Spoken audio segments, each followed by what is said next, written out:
The alarm screamed through the space station like angry metal birds. Kwon Do-hyun dropped his welding torch and ran to the observation window. His heart jumped into his throat. Outside, a massive ship was breaking apart, pieces of metal spinning off into the darkness of space. "Everyone to the escape pods," someone shouted behind him. Feet pounded against the metal floors as people ran in every direction. Do-hyun pressed his face against the cold glass, watching the dying ship. Red emergency lights blinked across its silver hull. Something was very wrong. He grabbed his communicator. "Control, this is Engineer Do-hyun. Are there survivors on that vessel?" Static crackled. Then a tired voice answered, "Negative. All escape pods launched. Well, almost all. Sensors show 3 pods still locked in the docking bay, but that ship's core is going critical. 10 minutes, maybe less. Did anyone go after them? Are you crazy? That thing's about to explode!" Do-hyun looked around the station. People were still running, carrying bags and pushing past each other. Aliens of different species pushed and shoved, thinking only of themselves. No one was going to help those people trapped on that ship. No one except him, apparently. "I'm an idiot," he whispered to himself. Then he ran toward the salvage bay. The salvage mech was old and scratched, covered in dents from years of pulling space junk. Do-hyun climbed inside and fired up the engines. His hands moved fast across the controls, muscle memory taking over. He had used this machine 100 times to fix broken satellites and grab floating cargo, never to rescue people from an exploding ship. "Do-hyun, what are you doing?" Control's voice crackled in his helmet. "Something stupid. Keep the channel open." He launched from the station, the mech's thrusters burning blue in the darkness. The wounded ship grew larger in his view screen. Up close it was beautiful despite the damage. Elegant curves, purple metal that seemed to glow. This was a Luminari vessel, he realized. The Luminari were powerful, ancient, and they treated humans like children. Interesting children maybe, but still children. The ship's hull had a massive hole torn in its side. Do-hyun guided his mech through the gap, careful not to touch the sharp edges. Inside was chaos. Floating debris, sparking wires, and bodies. He tried not to look at the bodies. 7 minutes, Control said in his ear. The docking bay doors were jammed shut. Through the small window, Do-hyun could see 3 escape pods and movement inside them. People were alive in there. He positioned the mech's arms and grabbed the door with its metal hands. The motors whined. The door didn't move. Come on, Do-hyun grunted, pushing the mech harder. Metal screamed against metal. His screen showed the engine temperature rising to dangerous levels. Still, the door held. He pulled back and looked around.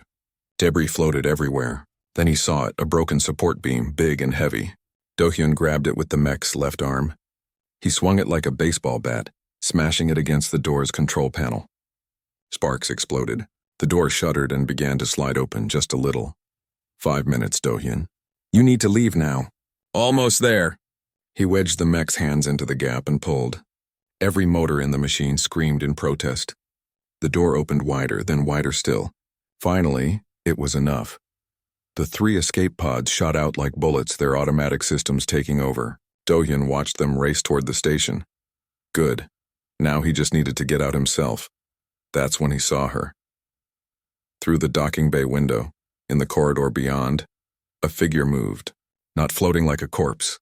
Moving with purpose. Someone was still alive in there. Do-hyun, 4 minutes. Get out. He should leave. He should turn around and fly back to safety. That's what any smart person would do. But Do-hyun had never been accused of being too smart.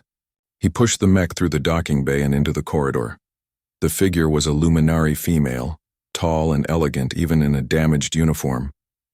Her skin had a soft blue glow and her eyes were large and golden. She was pulling someone, dragging another Luminari who wasn't moving. When she saw the mech, she stopped, her expression somewhere between hope and disbelief. Do-hyun opened the mech's cargo bay. It was small, meant for equipment, not people, but it would have to work. He gestured frantically. The female Luminari understood. She pulled her companion into the bay, then climbed in herself, curling around the injured one to make both bodies fit. 3 minutes. Do-hyun sealed the cargo bay and turned the mech around. The corridor was filled with floating debris now and the ship was shaking. He pushed forward, using the mech's arms to shove obstacles aside. A piece of ceiling crashed down, missing him by inches. The hole in the hull was ahead, so close. Do-hyun fired the thrusters, shooting toward it.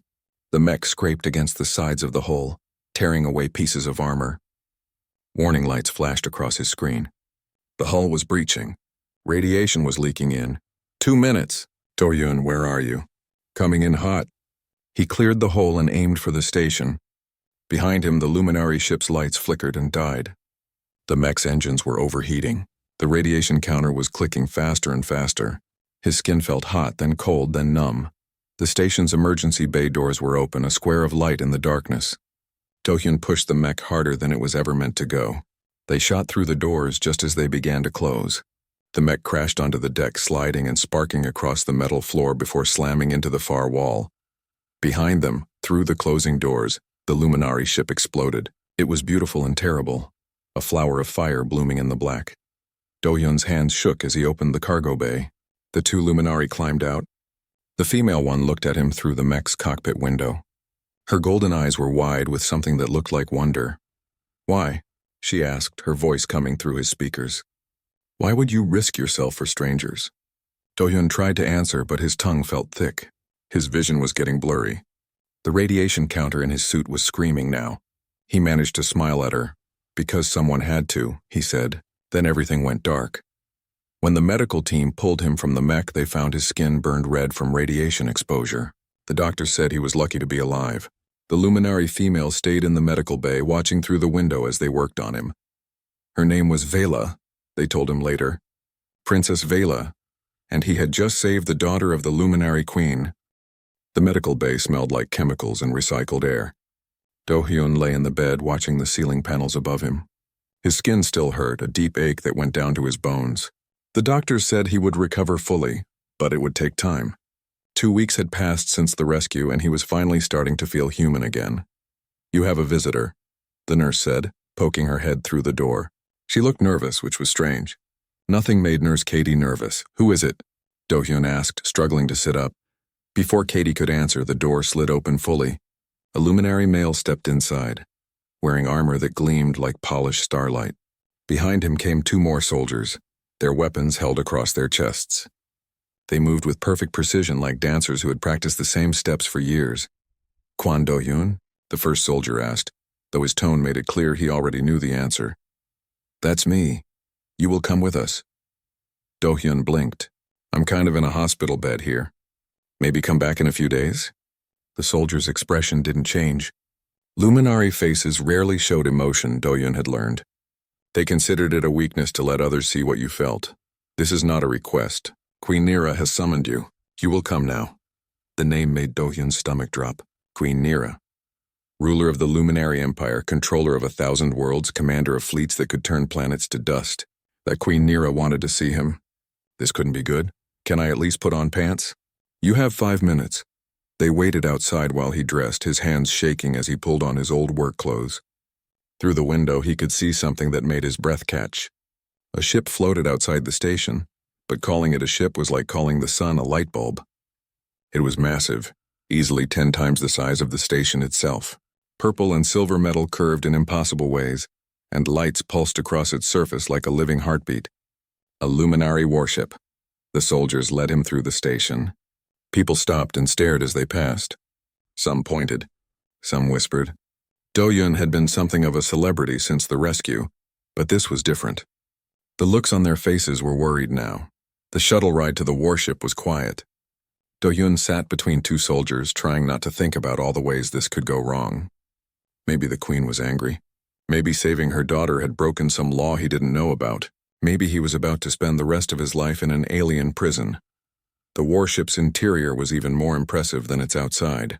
The corridors were wide and tall, with ceilings that glowed with soft light. Everything was clean, perfect, organized. Very different from the human stations Do-hyun was used to, where wires hung from ceilings and nothing matched. They entered a chamber so large it could have held his entire station inside it. At the far end, on a platform that rose above the floor, sat a throne. And on that throne sat Queen Nira. She was tall even for a luminari. Her skin glowed with a deeper blue than her daughter's, and her eyes were not gold but silver. She wore robes that seemed to be made of light itself, shifting colors as she moved. Power radiated from her like heat from a fire. Next to her stood Princess Vela. The princess looked at Do-hyun with those golden eyes, her expression unreadable. "Approach," the Queen commanded. Her voice filled the chamber without her seeming to raise it. Do-hyun walked forward, very aware of how small and clumsy he must look. His work boots squeaked on the polished floor. When he reached the platform, he stopped, unsure if he should bow or kneel or what. Kwon Do-hyun, the Queen said, "You saved my daughter's life. Yes, Your Majesty. I did. You endangered yourself for strangers. You risked radiation poisoning, explosion, and death. Why?" It was the same question Vela had asked him. Do-hyun thought about lying, about making up some noble reason. But he was too tired for lies. "Because no one else was going to do it," he said simply. The Queen leaned forward slightly. "You acted against all logic, against self-preservation, against the rational response to danger. My advisors tell me this is common among humans. They call it irrational courage. We call it doing the right thing." A ripple went through the chamber. The luminary soldiers and advisors standing along the wall shifted slightly. "Apparently you weren't supposed to talk back to the Queen." But Queen Nira didn't look angry. If anything, she looked interested. "By luminary law," she continued, "saving a member of the royal family creates a life debt. This debt must be repaid. However, you are human, and you saved my daughter without knowledge of this law. That presents a complication." "I don't want anything," Do-hyun said quickly. "I'm just glad everyone's okay. That is irrelevant. The debt exists whether you desire payment or not. I have considered this matter carefully. I have read reports about your species. Humans are unusual, unpredictable. You think in ways that confound logic. You make connections that shouldn't exist. You survive situations that should kill you." She stood, and the movement made her seem even larger than before. "I want to understand this. I want to understand what drives your kind to such reckless acts of bravery. Therefore, I command you to enter my service. You will serve as personal guardian and advisor to Princess Vela. You will teach her your human ways of thinking. In return, your life debt will be considered paid." Do-hyun's mind reeled. "Your Majesty, I'm not a soldier. I'm just an engineer. I fix things. I can't protect a princess." "You can and you will. My daughter's previous guards fled when danger came. You ran toward it. That is the quality I require. But I have a job, a life, friends on the station. You may visit them, but your primary duty is now to the Empire." She paused and her voice became softer, though no less commanding. "I am not asking, Kwon Do-hyun. This is the way of things. You saved royal blood and now royal blood claims you." Do-hyun looked at Princess Vela. She met his eyes but said nothing. Her face showed no emotion, but he thought he saw something in those golden eyes. Curiosity, maybe. Or was it hope? "How long?" he asked quietly. "Until the debt is paid. I estimate no less than 5 solar cycles. 5 years. 5 years of his life, given over to babysitting an alien princess." Do-hyun wanted to argue, to fight, to refuse. But he looked at the Queen's face and knew it would be useless. This wasn't a request. It was a command backed by fleets and armies and power beyond measure. "When do I start?" he asked, his voice flat. "You have 1 solar cycle to settle your affairs on the station. Then you will join us on Velthara, the homeworld. A chamber has been prepared for you in the royal palace." The soldiers led him back to the shuttle.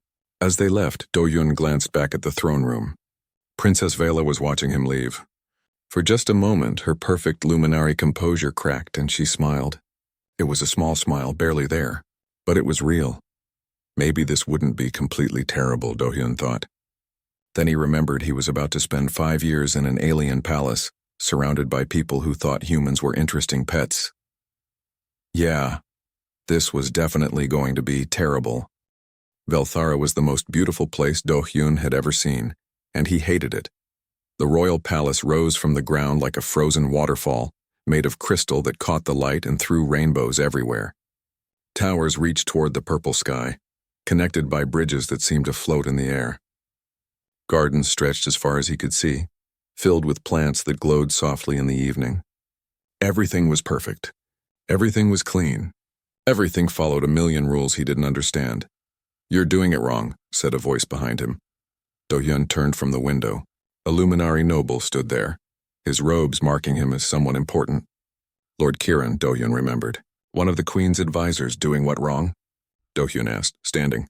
"You're facing the Sunset Garden. Only those of royal blood may face the Sunset Garden during evening hours. It's a garden. I'm just looking at it. Lord Kieran's face tightened. It is not just a garden. Every action in the palace has meaning. Every position, every gesture, every word. You would do well to learn this before you embarrass the princess further. He swept away, his robes making a soft sound on the marble floor. Doyun sighed and turned to face a different direction. In the 3 days since arriving on Velthera, he had been corrected approximately 500 times. Don't stand there.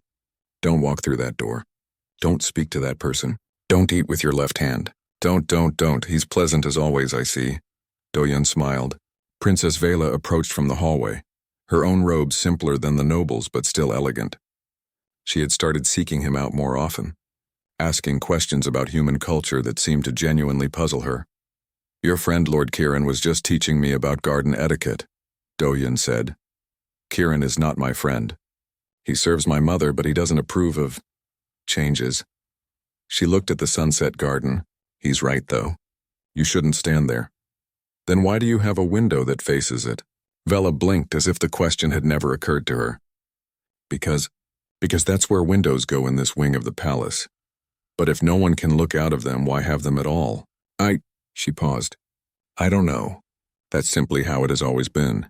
This was the difference Dohyun was learning. Luminari didn't question things. They followed traditions that were thousands of years old, rules that maybe had made sense once but now were just habits. Asking why wasn't something they did often. Come, Vela said. Lady Solis has arranged tea. You should attend. Tea. Another thing Dohyun was learning to hate. Luminary tea ceremonies involved sitting perfectly still for hours while people spoke in riddles, and everyone judged everyone else. But refusing would be an insult, so he followed Vela through the palace corridors. The tea room was beautiful, like everything else. Lady Solis sat on a cushion, her back perfectly straight. 3 other nobles were already there, arranged by rank in a specific pattern. Dohyun had no rank, so he had no idea where to sit. He chose a cushion near the window and sat down. The nobles stared at him. Lady Solis's eye twitched slightly. That is the seat of meditation, she said, her voice very calm and very cold. Reserved for spiritual contemplation. Oh, sorry. Dohyun moved to another cushion. That is the seat of mourning. He tried a 3rd cushion. Lady Solis just looked at him. Dohyun stood up. You know what? I'll just stand. One does not stand during tea ceremony. Then maybe tea ceremony isn't for me. He bowed slightly, trying to remember the correct angle. Thank you for the invitation, Lady Solis. I'll leave you to it. He left before anyone could respond. Behind him he heard whispers. Probably about the rude human who couldn't even sit properly. Let them whisper. He needed air. The palace had endless corridors, all of them looking the same. Dohyun walked until he found a door that led outside. The gardens were less intimidating than the palace itself. At least plants didn't judge you. Lost? A woman sat on a bench under a tree. Human, Dohyun realized with relief. The first human he'd seen since arriving on Velthara. I wouldn't say lost. More like avoiding tea ceremony, the woman laughed. Smart. I'm Yuna. I run supply ships between here and the outer colonies. Sometimes I bring goods to the palace, Dohyun. He paused. I guess I'm a guardian. To the princess. It's complicated. Oh, you're that human. The one who saved her from the exploding ship. Everyone's talking about you. Half the court thinks you're a hero. The other half thinks you're an embarrassment. Which half do you think? I think anyone who survived 2 hours in that tea ceremony deserves a medal. Yuna patted the bench next to her. Sit. Tell me how a ship engineer ended up playing bodyguard to alien royalty. Dohyun sat and told her the story. It felt good to talk to another human, to use casual language and not worry about which words might insult someone. Yuna listened, nodding in the right places, laughing when he described the garden incident. You're going to have a rough time here, she said when he finished. The Luminari don't understand us. We're too flexible for them, too willing to change things. It scares them. I'm starting to see that. But you're also exactly what they need, someone to shake things up.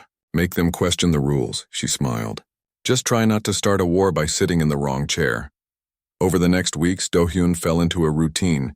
Mornings were combat training with the palace guards, who looked at him with barely hidden contempt. How could this small, soft human protect anyone? Then afternoons with Princess Vela, who asked him endless questions about human society. Evenings, he usually found Yuna somewhere in the palace or the city, trading stories about life among the stars. Princess Vela's questions grew more pointed. "What is democracy?" she asked one day. "It's when people choose their leaders," Do-hyun explained. "Everyone gets a vote." "Everyone? Even those of low birth?" "Everyone. Every person gets a say in how they're governed." Vela's face showed rare confusion. But how can those who don't understand leadership make such choices? Surely the wise should rule, not the many. But who decides who's wise? In democracy, we figure it out together. Yeah, people make mistakes sometimes, but there are mistakes to make. That sounds like chaos. Sometimes it is, but it's also freedom. The word seemed to stick with her. She repeated it quietly. Freedom. That night, someone tried to kill her. Do-hyun was in his room when the alarm sounded. He grabbed the weapon the guards had given him, a sleek energy pistol he barely knew how to use, and ran toward Vela's chambers. The corridors were full of guards running in formation, but Do-hyun took a shortcut through the servant passages Yuna had shown him. He reached Vela's door just as it exploded inward. A figure in dark armor stood in the smoke, holding a blade that glowed red. Behind it, Vela pressed against the wall, her eyes wide. The assassin raised the blade. Do-hyun didn't think. He raised his pistol and fired. The shot went wide, hitting the wall, but it made the assassin turn. That moment of distraction was enough. Vela dove away as palace guards poured into the room, overwhelming the attacker. Later, after the assassin was captured and Vela was safe, she found Do-hyun in the hallway. He was shaking, adrenaline making his hands tremble. "You saved me again," she said softly. "I missed the shot. Your guards did the real work. You bought me time. That's all I needed." She looked at him with those golden eyes. "My mother chose well when she brought you here. Someone in your palace just tried to kill you. That's not good." "No," Vela agreed. "It's not. And I don't think they'll stop with just one attempt." She touched his shoulder, a gesture of affection that Luminari rarely showed. "I'm glad you're here, Do-hyun. Even if you do sit in the wrong chairs." He laughed despite everything. "I'll try to do better." "Don't," she said. "I'm starting to think the chairs are in the wrong places, not you." The assassin wouldn't talk. Do-hyun watched through the one-way glass as Luminari interrogators questioned the prisoner. The assassin sat perfectly still, saying nothing, his face showing no emotion. After 3 hours, the interrogators gave up. "This is useless," Lord Kiran said, standing next to Do-hyun in the observation room. "Professional training. Whoever sent him made sure he couldn't betray them." "Maybe you're asking the wrong questions," Do-hyun said. Kiran turned to him with that look Do-hyun had come to know well.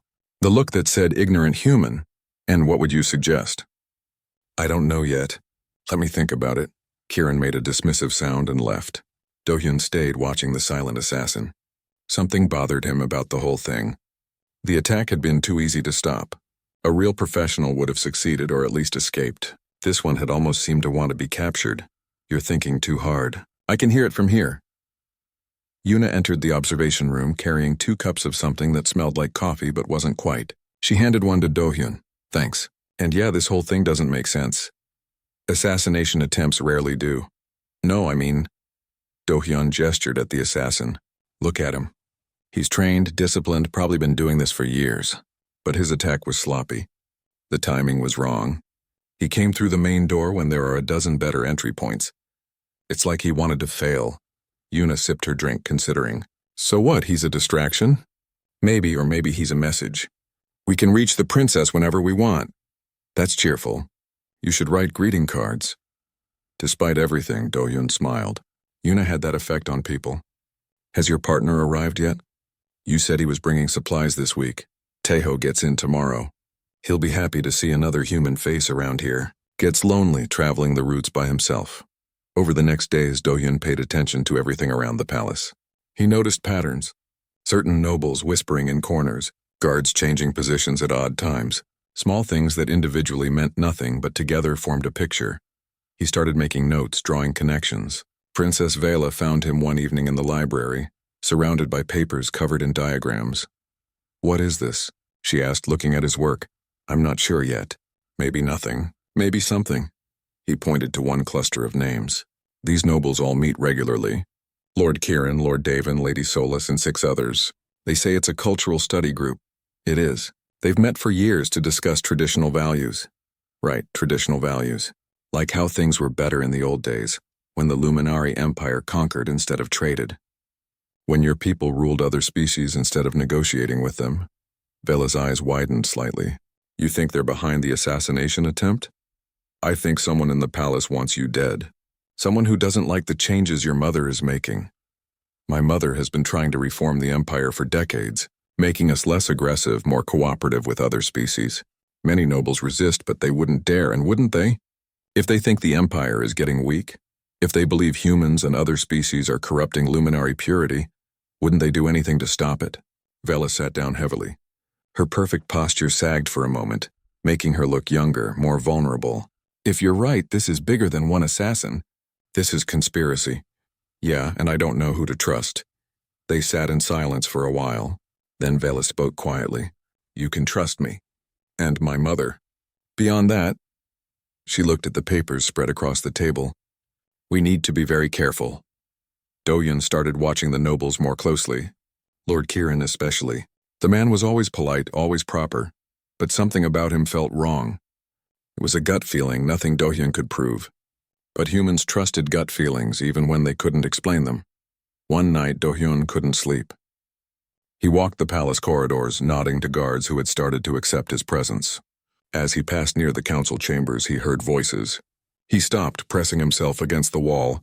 Cannot wait much longer. The ceremony is in 2 weeks, that was Kiran's voice. Dohyun edged closer to the door, which stood slightly open. The queen will be vulnerable then, another voice said. Lady Solis, all our forces in position. And the human? An annoyance, but manageable. He's not a real warrior. When the time comes, he'll fall with the others. Dohyun's blood ran cold. They weren't just planning to kill Vela. They were planning to kill the queen. And it would happen at the upcoming ceremony. The Festival of Unity where the queen would be exposed, greeting citizens without her usual guard. He backed away carefully, not making a sound. Once he was far enough, he ran. He had to tell someone, but who? If Kiran and Solis were involved, how many others were compromised? How deep did this conspiracy go? He found Princess Vela in her chambers reading. She looked up as he burst in, immediately sensing his panic. What's wrong? He told her everything. The conversation he'd overheard. The timeline. The danger to her mother. Vela listened, her face growing harder with each word. We must tell the queen immediately. Can we trust her guards? Vela paused. I don't know. Kiran helps choose the guard assignments. Then we need to be smart about this. We tell your mother, but quietly. We figure out who's loyal and who isn't, and we prepare. Prepare how? You're one human and I'm a princess who has never fought in her life. What can we do against trained conspirators? Dohyun thought of the salvage mech, how he'd improvised a solution when the proper tools weren't enough. We do what I do best. We improvise. We think sideways. We use advantages they won't expect. What advantages do we have? They think I'm weak. They think you're helpless. They think humans are impulsive and stupid. He smiled grimly. Let's prove them right about the impulsive part and wrong about everything else. The next days were tense. Dohyun met with Yuna and her partner Taiho, who had arrived with his supply ship. He explained the situation. They brought other humans from the trade district, people who worked in the palace as servants and technicians. People the nobles never noticed. You want us to spy? One of them asked. I want you to pay attention. Watch who talks to who. Listen to conversations. The Luminari ignore humans. Use that. They created a network, information flowing from servants to traders to Dohyun. Piece by piece, a picture emerged. Kiran led a group of at least 30 nobles who wanted to overthrow Queen Nira. They planned to kill her at the ceremony, blame it on foreign terrorists, and install a military council. Princess Vela would be killed too, eliminating the royal line. The conspiracy was bigger than Dohyun had imagined. But they had one advantage. The conspirators didn't know they'd been discovered. They were counting on surprise. We need to convince the queen, Vela said. She must cancel the ceremony. If she cancels, they'll know we're onto them. They'll scatter, try again later. We need to catch them in the act. That's insane. We're talking about protecting my mother from dozens of armed traitors. I know it sounds crazy, but trust me. I've got a plan. Vela looked at him for a long moment. Then she did something that surprised him. She took his hand, holding it in both of hers. A gesture of complete trust among Luminari. I hope you know what you're doing. Dohyun thought about the exploding ship. The impossible rescue, all the times he'd done something stupid and somehow survived. "Me too," he said. "Me too." The Festival of Unity was beautiful. Thousands of luminari filled the Grand Plaza, their glowing skin creating a sea of soft blue light. Queen Nera stood on the ceremonial platform, her arms raised in blessing. Princess Vela stood beside her, wearing the traditional robes of the royal heir. To any observer, everything was perfect. But Do-hyun saw the truth. He stood in the crowd wearing simple clothes that made him blend in. Around him, positioned carefully, were 20 humans from the trade district. Yuna and Taiho were near the platform, pretending to sell festival trinkets. More humans waited in the palace corridors behind the plaza, ready to move. The queen had been hard to convince. When Vela and Do-hyun told her about the conspiracy, she wanted to arrest Kiran immediately. But Do-hyun explained why they needed to wait, to catch all the conspirators at once. It went against every luminary instinct to allow danger to approach so close. But Queen Nera had trusted her daughter, and her daughter trusted the human. They'll move during the Hymn of Stars, Do-hyun had predicted, when everyone's attention is on the queen. That's when she's most vulnerable. Now, as the ceremony continued, Do-hyun watched Lord Kiran. The noble stood near the platform, his face calm. But his eyes moved constantly, checking positions. The hymn would start soon, a signal. One of the human traders made a small gesture. Do-hyun's heart raced. The conspirators were moving. The first hymn note rang out across the plaza. Thousands of voices joined in, a sound that made the air vibrate. It was beautiful and terrible because Do-hyun knew what was coming. Lord Kiran moved his hand. It was a small gesture, barely visible, but it was enough. Armed figures rose from the crowd. Not many, maybe 40, but they were positioned perfectly, surrounding the platform. They wore palace guard uniforms, but Do-hyun knew they were conspirators. Real guards lay unconscious in the palace, their armor stolen. "Now," Kiran shouted, his voice cutting through the hymn. The false guards rushed the platform. Energy weapons fired, bright beams cutting through the air. The crowd screamed and scattered. Chaos erupted in seconds, but Do-hyun had planned for chaos. He raised his communicator. "Everyone move." The humans in the crowd threw off their cloaks, revealing weapons beneath. Not energy weapons like the luminari used, but human firearms. Simpler, louder, but just as deadly. They opened fire on the conspirators, shooting from unexpected angles. The false guards turned in confusion. They'd expected an easy assassination, not a firefight. Their perfect luminari training hadn't prepared them for this kind of messy combat. Do-hyun ran toward the platform. A conspirator blocked his way, raising a blade. Do-hyun didn't try to fight properly. He just tackled the luminari, both of them crashing to the ground. The luminari was stronger, faster, better trained, but Do-hyun fought dirty, using elbows and knees and anything else he could manage. Yuna appeared, swinging a metal rod she'd hidden in her trinket cart. The conspirator went down hard. "Go!" she shouted at Do-hyun. "We've got this." He scrambled to his feet and ran. The platform was surrounded now. Real guards fighting false ones. Queen Nera had drawn a blade that glowed white-hot, fighting with the skill of someone who had led armies. But there were too many enemies. Do-hyun reached the platform stairs. Lord Kiran stood there, blocking the way. The noble looked at him with contempt. "You cannot stop this, human. The old ways will return." "The old ways are dead," Do-hyun said. "You just haven't figured it out yet." Kiran attacked with perfect form, his blade whistling through the air. Do-hyun barely dodged, feeling the heat as it passed his face. He had no blade, no weapon. Just a human who was way out of his league, but he had one advantage. Kiran fought by the rules, by centuries of traditional combat training. Do-hyun had no rules. He grabbed a decorative banner pole and swung it like a bat. Kiran blocked easily, cutting through the pole, but the distraction let Do-hyun get close. He kicked Kiran's knee, not a proper martial arts kick, just a desperate street-fighting move. The noble stumbled.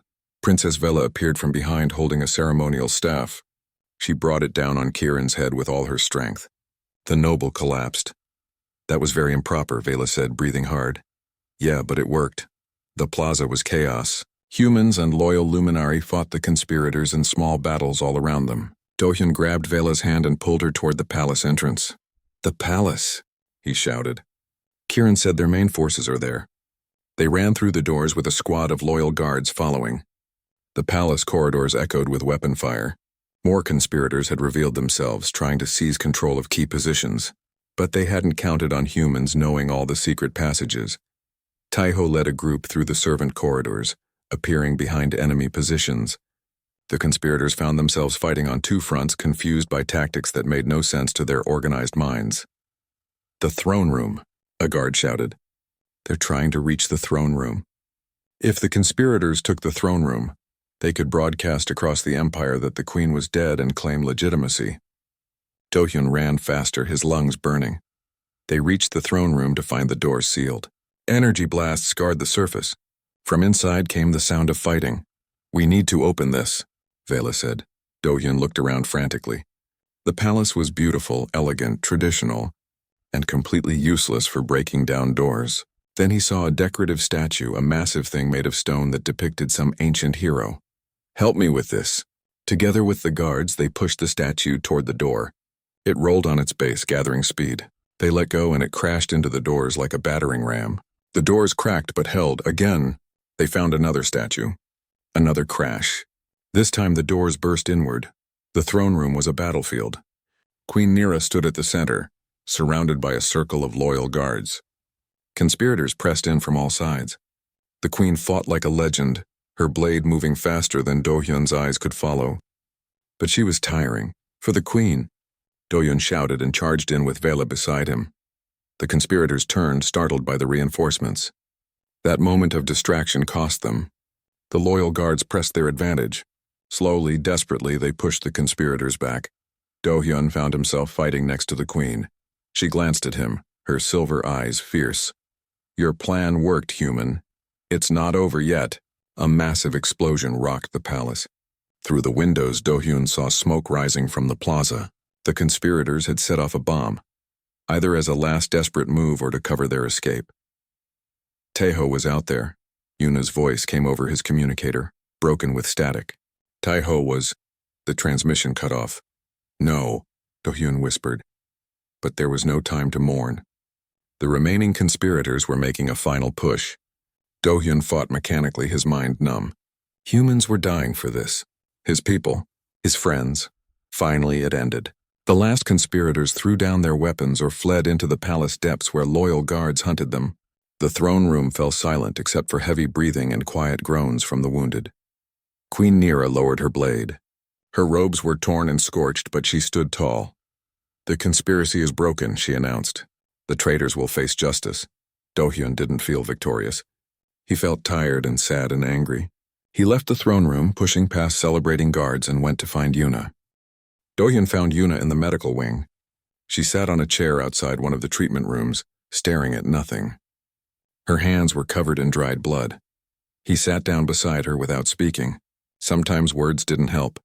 "He's gone," Yuna said finally, her voice flat. "Taiho, the explosion.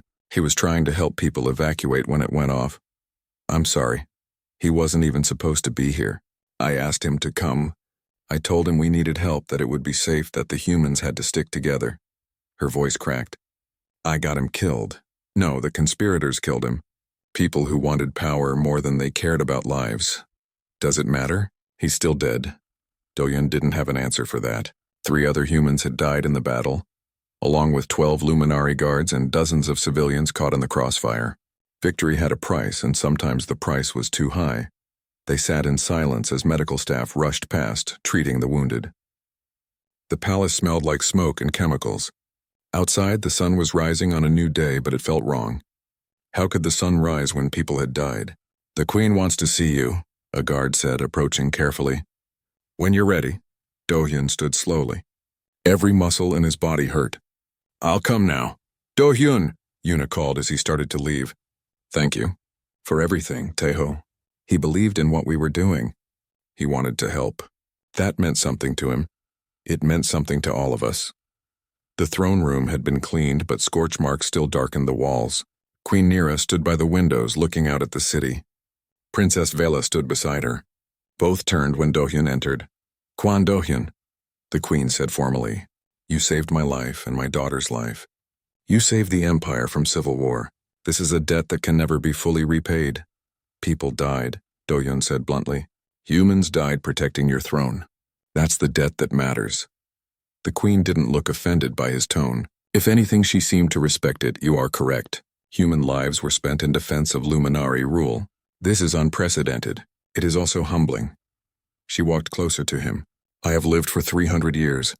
I have seen war, peace, conquest, and surrender, but I have never seen anything like what humans did yesterday. You fought for strangers, for ideals, for a future you might not even live to see.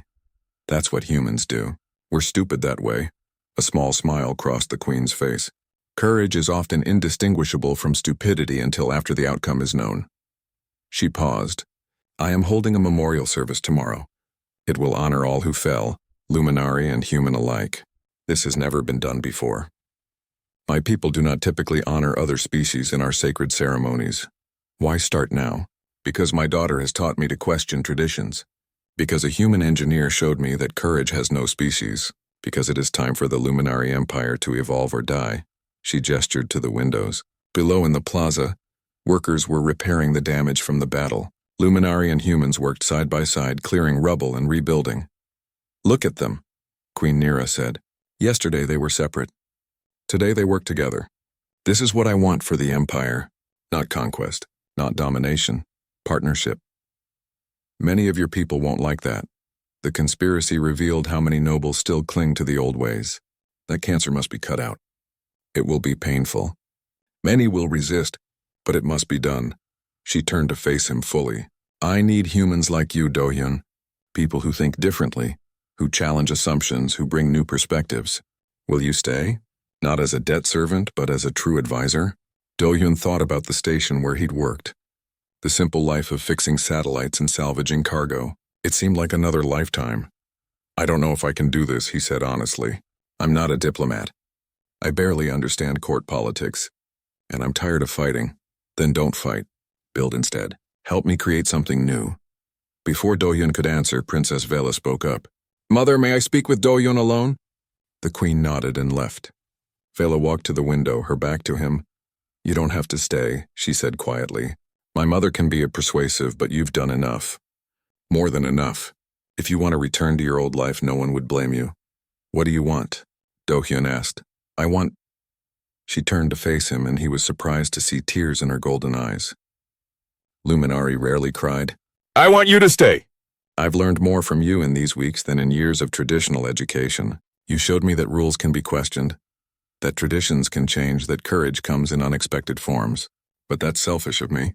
You lost friends because of my family's problems. They weren't just your problems. They became ours when we chose to help. Why did you? Really? You could have stayed out of it. Warned my mother and let her handle it with her own forces. Do-hyun thought about that first rescue, pulling Vela from the exploding ship. Because someone had to. Because doing the right thing isn't about calculating rewards or risks. It's about seeing people in trouble and helping them. That's very human. Yeah, it is. Vela smiled through her tears. I envy you that. We Luminari have forgotten how to act without thinking of consequences, how to trust our hearts instead of our heads. You're teaching me to remember. The memorial service the next day was unlike anything the Luminari had ever done. Queen Nira stood before a crowd of thousands and named each person who had died. Not just the Luminari nobles and guards, but every human. She spoke their names slowly with respect. Tai-ho of Earth, who came to help strangers and gave his life for peace. Yuna stood beside Do-hyun crying quietly. Around them, other humans from the trade district held each other. Some Luminari in the crowd looked uncomfortable with this break from tradition, but many more looked thoughtful. After the ceremony, Do-hyun walked through the memorial garden. It was quiet here, peaceful. He sat on a bench under a tree that dropped purple flowers like rain. Mind if I join you? Princess Vela sat beside him without waiting for an answer. They sat in silence for a while, watching the flowers fall. I'm going to stay, Do-hyun said finally, at least for a while. See if we can actually make this work. This partnership between humans and Luminari. I'm glad. So is my mother, though she won't say it as directly. But I need something in return. Not for me, for all the humans, name it. Equal status. Real equality, not just words. Humans allowed to live on Velthara as citizens, not just traders or servants. Human voices in the council. A memorial for those who died, permanent where everyone can see it. Vela nodded slowly. Done, I'll speak to my mother today. Just like that. You saved our lives. Our empire. That's worth more than any tradition. She picked up one of the purple flowers. These trees are ancient. They've grown here for thousands of years. But every spring they bloom with new flowers. Old roots, new growth. Maybe that's what we need to be. Do-hyun took the flower from her hand, studying it.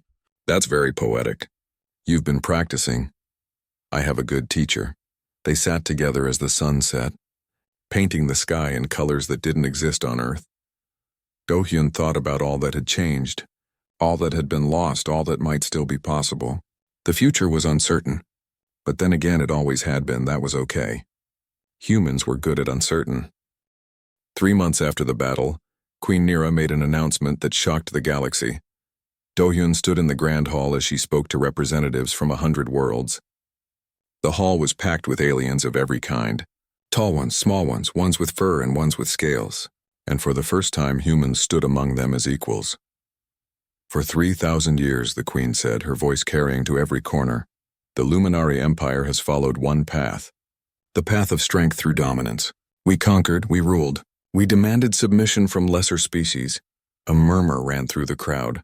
Lord Kirin and the other conspirators were gone, arrested or exiled, but many nobles still believed in the old ways. They shifted uncomfortably at the Queen's words. That path has ended, Queen Nira continued. It ended when a human engineer risked his life to save my daughter, asking nothing in return. It ended when humans fought beside Luminari to defend this palace, dying for a cause that wasn't even theirs. It ended when I realized that true strength comes not from making others kneel, but from standing together as equals. She gestured toward Do-hyun. He tried not to look embarrassed as thousands of eyes turned to him. Therefore, I announced the formation of the Galactic Partnership. The Luminary Empire will enter into full alliance with the human coalition and any other species who wish to join us. We will trade as equals. We will defend each other as allies. We will build a future where no species stands above another. The hall erupted in noise.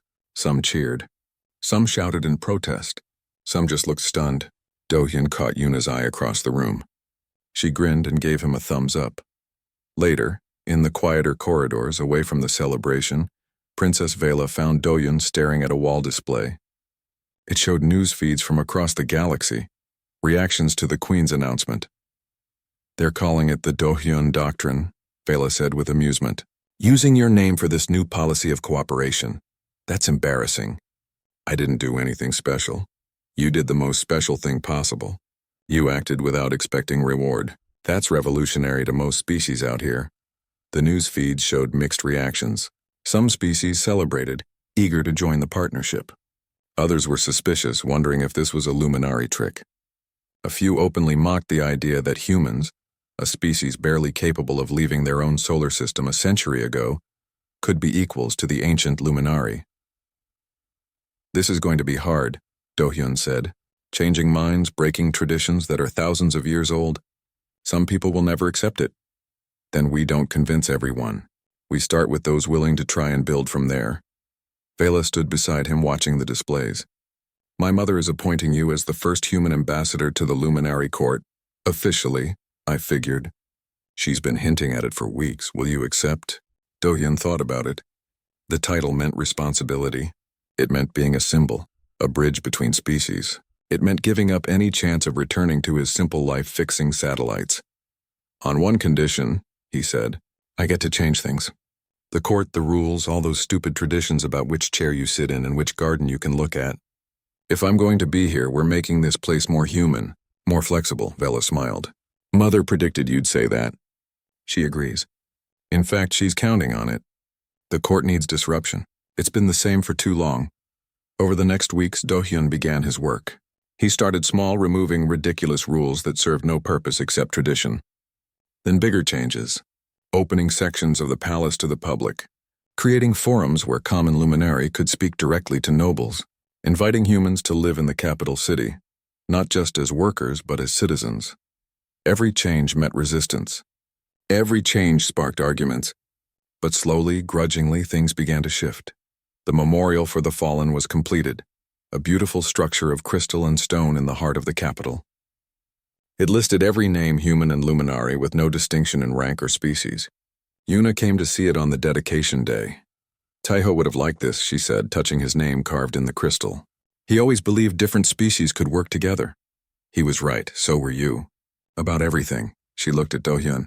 You're doing good work here. Making real changes. But don't lose yourself in it. Remember to stay human. What do you mean? You're becoming important. An ambassador, an advisor, a symbol. That's fine. But you're still the guy who jumped into an exploding ship because it was the right thing to do.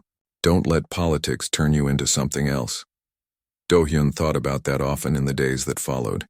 It was easy to get caught up in meetings and negotiations to forget the simple truth that had started all this. Help people. Do what's right. Don't overthink it. The first human ships arrived at Velthara 6 months after the Queen's announcement. Not warships. Not trading vessels. Colony ships carrying families who wanted to build new lives on the Luminary homeworld. Do-hyun watched from the palace balcony as they descended through the purple sky. Princess Vela joined him, as she often did these days.